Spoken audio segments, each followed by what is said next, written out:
In episode 67, titled Trunking and Tagging, How VLANs Move Across the Network, the goal is to make trunking feel like a controlled transport mechanism rather than a mysterious switch feature that people copy and paste from old configs. Trunking exists because you often need multiple virtual local area networks to traverse the same physical link between switches, especially between access and distribution layers. The exam tests this because trunking is a place where small configuration mistakes create large segmentation failures, including traffic leaks and devices landing in the wrong network. If you understand how tagging works, why access ports differ from trunks, and how limiting allowed VLANs reduces exposure, you can reason through most trunking scenarios without guesswork. Trunking is also a discipline issue because the safest trunks are the ones that carry only what they must carry and are validated during troubleshooting. When trunks are left broad and undocumented, they become silent bridges between security zones. This episode builds the decision patterns and failure cues the exam expects you to apply. Before we continue, a quick note. This audio course is a companion to the CloudNetX books. The first book is about the exam and provides detailed information on how to pass it best. The second book is a Kindle-only ebook that contains 1,000 flashcards that can be used on your mobile device or Kindle. Check them both out at cyberauthor.me in the Bare Metal Study Guide series. Trunking is the mechanism that carries multiple VLANs on one physical link, allowing one cable to transport traffic from many separate broadcast domains. Without trunking, each VLAN would require its own dedicated physical link, which is impractical in most enterprise designs. A trunk link therefore becomes the shared highway between switches, while VLANs remain the lanes that keep traffic separated. The important point is that trunking does not merge VLANs into one network. It transports them while preserving separation through tagging. The exam often presents trunking as the answer to how do these VLANs reach the upstream switch, and your reasoning should focus on whether multiple VLANs must traverse the link. Trunking is most common on uplinks between switches, not on links to typical endpoints, because endpoints generally belong to a single VLAN at a time. When you visualize trunks as multi-lane links, the concept becomes intuitive. The trunk is a shared physical medium, and tagging is the mechanism that keeps lanes separate. Tagging adds a VLAN identifier, so switches can separate traffic correctly even though the frames traverse the same physical link. The VLAN identifier is carried within the Ethernet frame in a standardized tagging format, allowing the receiving switch to know which VLN the frame belongs to. This is crucial because the receiving switch must place the frame into the correct broadcast domain and forward it only within that VLAN scope. Tagging therefore preserves segmentation over shared physical infrastructure, which is why it is foundational to scalable campus design. The exam tests whether you understand that tagging is the separation mechanism on trunks, because without tagging, the receiving switch cannot reliably distinguish VLAN membership. Tagging also enables the same physical uplink to carry user traffic, voice traffic, and management traffic without mixing them logically, as long as the VLAN identifiers and allowed lists are correct. When tagging is correct, VLAN separation is maintained end-to-end across the switching fabric. When tagging is wrong or inconsistent, VLAN boundaries can collapse or shift in unpredictable ways. Access ports carry one VLAN, while trunks carry many, and this difference is central because it determines how frames are treated at the edge versus between switches. An access port is typically used for an endpoint connection, and it places incoming untagged frames into a single configured VLAN.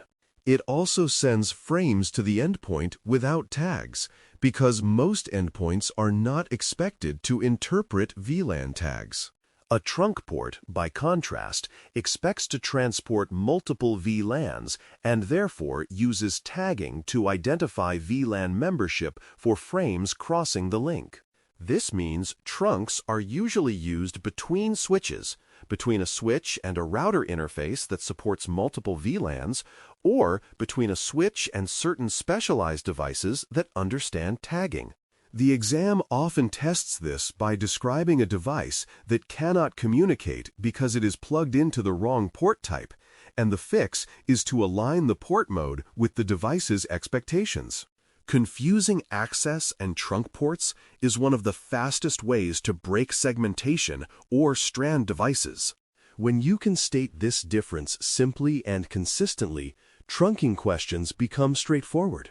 Limiting allowed VLNs on trunks is a key design directive because trunks are powerful and therefore dangerous when left overly permissive. By default, many environments allow all VLANs on a trunk, which means the trunk becomes a transport path for every broadcast domain, including ones that should never reach the downstream switch. This increases the blast radius of misconfigurations and can expose sensitive VLANs in places they do not belong. Limiting allowed VLANs means explicitly listing which VLANs are permitted on a trunk, keeping the trunk's scope aligned with the downstream device's role.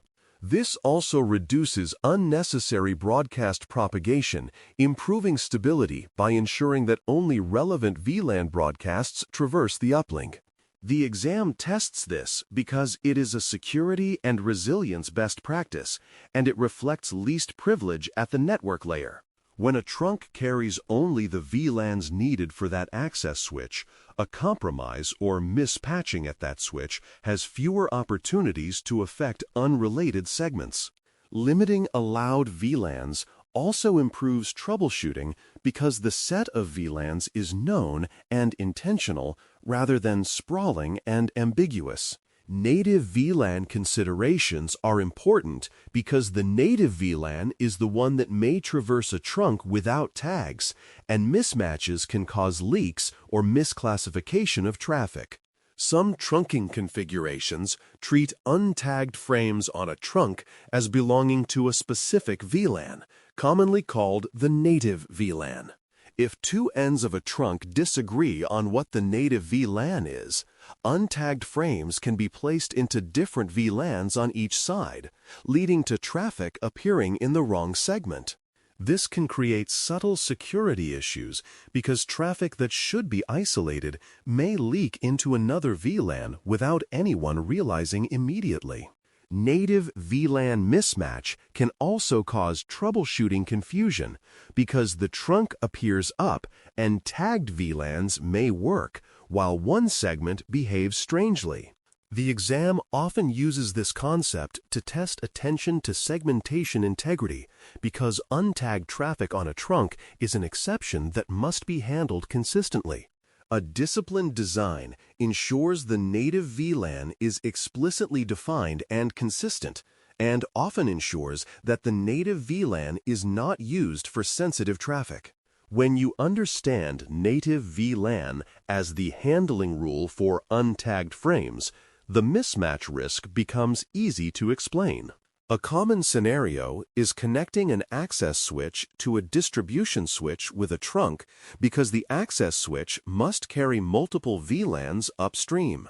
In a typical campus, the access switch hosts user ports in one VLAN, voice ports in another VLAN, and perhaps wireless access point management or infrastructure VLANs as well. The uplink to distribution must transport all of those VLANs so that routing, policy enforcement, and services can be reached at the upstream layer. A trunk configuration on the uplink allows those multiple VLANs to traverse one or a few physical links, preserving separation through tagging. This scenario also illustrates why limiting allowed VLANs is important, because the trunk should carry only the VLANs actually used at that access switch. It also illustrates why the trunk must be verified during troubleshooting, because if the trunk is misconfigured, entire groups of endpoints can lose connectivity or land in the wrong network. The exam often frames this as configure the uplink, and the correct answer involves trunking with correct allowed VLAN lists and consistent native handling. When you can narrate the reason the access switch needs a trunk, you show understanding beyond memorization. A common pitfall is leaving all VLANs allowed by default, which turns every trunk into a broad bridge for segmentation boundaries. This default permissiveness is risky because it allows VLANs to appear where they are not needed, increasing the chance that a mispatched device or a malicious actor gains access to a sensitive VLAN through an unintended path. It also increases broadcast load because every VLAN's broadcast traffic can traverse the trunk, contributing to unnecessary noise and potential instability. The exam tests this by describing an environment where VLAN leakage or unexpected access occurs and hinting that trunks were left open. The correct response is to restrict allowed VLANs and to align trunk scope with design intent. This is not only a security measure, but also an operational measure because it reduces the number of moving parts during troubleshooting. When trunks are scoped tightly, you can predict where a VLAN exists and where it does not, which is essential for diagnosing reachability issues. Leaving all VLANs allowed is easy, but it is a textbook example of convenience undermining segmentation. Another pitfall is mismatched tagging that causes devices to land in the wrong VLAN, which can appear as wrong addressing, incorrect access to services, or complete loss of connectivity. If an access port is configured for the wrong VLAN, an endpoint will receive an address and policy from the wrong segment, which can cause security exposure or functional failure. If a trunk is missing a VLAN from its allowed list, endpoints in that VLAN may appear to work locally but fail to reach upstream services, creating confusing partial connectivity symptoms. If the native VLAN is mismatched, untagged traffic might be misclassified, causing traffic to leak into the wrong segment or causing unexpected communication between VLANs. The exam tests these conditions by presenting symptoms like device got the wrong address, or only one VLAN cannot reach the gateway, and the correct answer often involves checking tagging and trunk allowed VLAN configuration. The key is that VLAN membership is not inherent to the cable. It is a configuration decision expressed through tagging and port mode. When those decisions differ across the link, devices end up in the wrong place logically, even if the physical wiring is correct.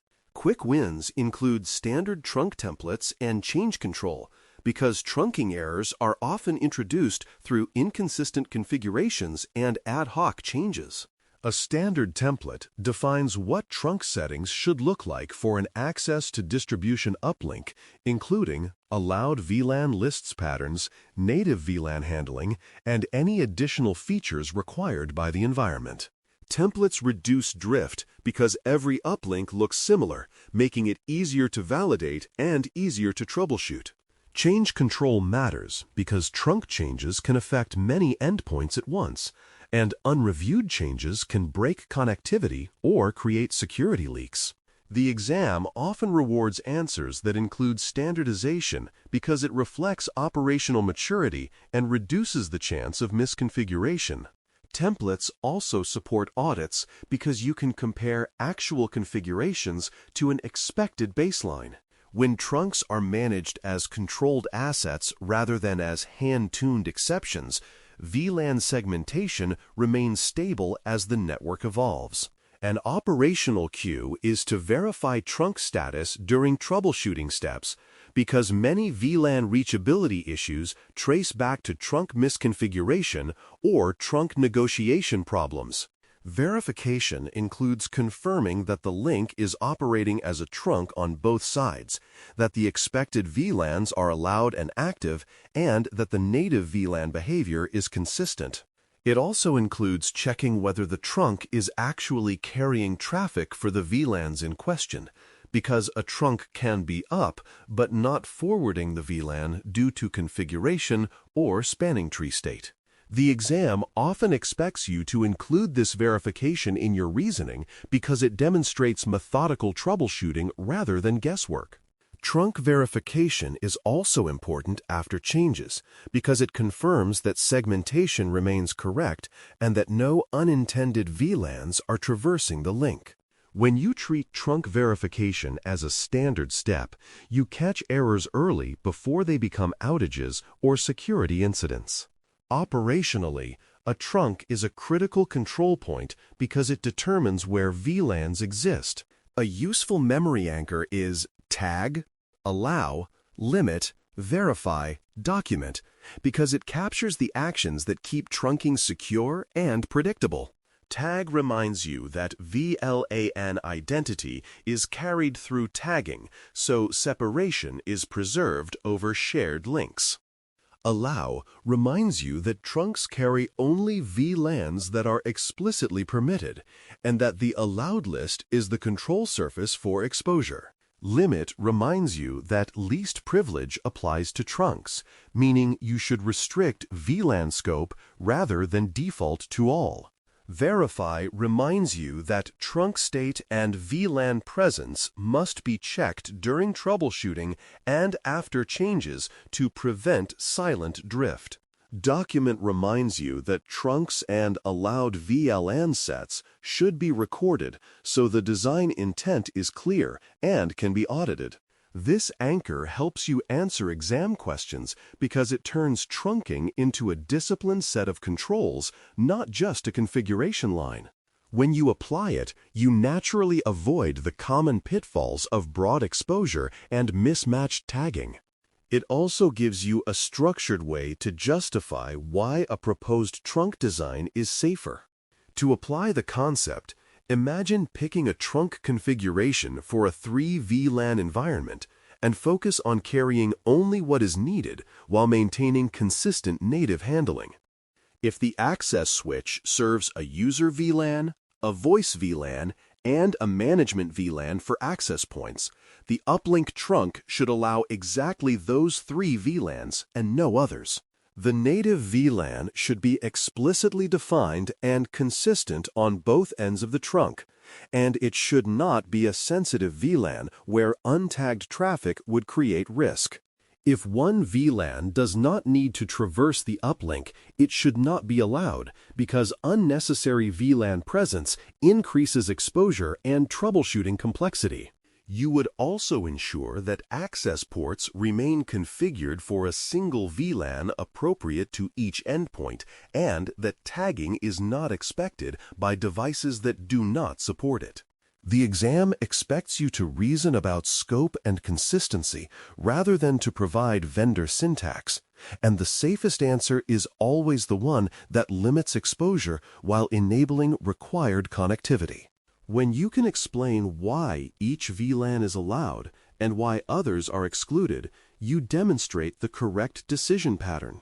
A simple mini-review is that access ports connect endpoints and carry one VLAN, placing untagged frames into that VLAN, while trunk ports connect network devices and carry many VLANs using tags to keep traffic separated. Access ports are about local membership, and trunks are about transporting multiple broadcast domains across shared links.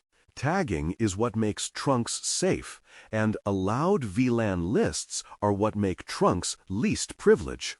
Native VLAN behavior is the exception for untagged frames and must be consistent to avoid leaks. When you remember these differences, the most common troubleshooting questions become easy to reason through. If an endpoint cannot communicate, ask whether it is on the right access VLAN, and if a VLAN cannot reach upstream, ask whether the trunk is carrying it correctly. This mental model is what the exam is aiming to confirm. When you can state the difference clearly, you can apply it to any scenario. To close episode 67, titled Trunking and Tagging, How VLANs Move Across the Network, the key mechanics are that trunking carries multiple VLANs on one link, and tagging adds the VLAN identifier that keeps traffic separated across that shared path. Access ports carry one VLAN for endpoints, while trunks carry many VLANs between switches and upstream devices, and limiting allowed VLANs on trunks reduces exposure and reduces unnecessary broadcast propagation. Native VLAN handling must be consistent because mismatches can cause traffic leaks and misclassification that undermine segmentation. The most common failures are leaving all VLANs allowed by default and mismatch tagging that places devices into the wrong VLAN or prevents a VLAN from reaching upstream services. Standard trunk templates and disciplined change control reduce drift and make troubleshooting faster, while verifying trunk status and allowed VLAN sets is a critical operational step when diagnosing reachability problems. The memory anchor to tag, allow, limit, verify, and document provides a simple method for designing and maintaining secure trunks. Your rehearsal assignment is a trunk validation rehearsal where you narrate what VLANs should traverse a specific uplink, how you know the trunk is carrying them, and what evidence would indicate a mismatch, because that narration is how you prove trunking understanding the way the exam expects. Thanks for listening. For more audio courses, daily newsletters, and more, please visit baremetalcyber.com.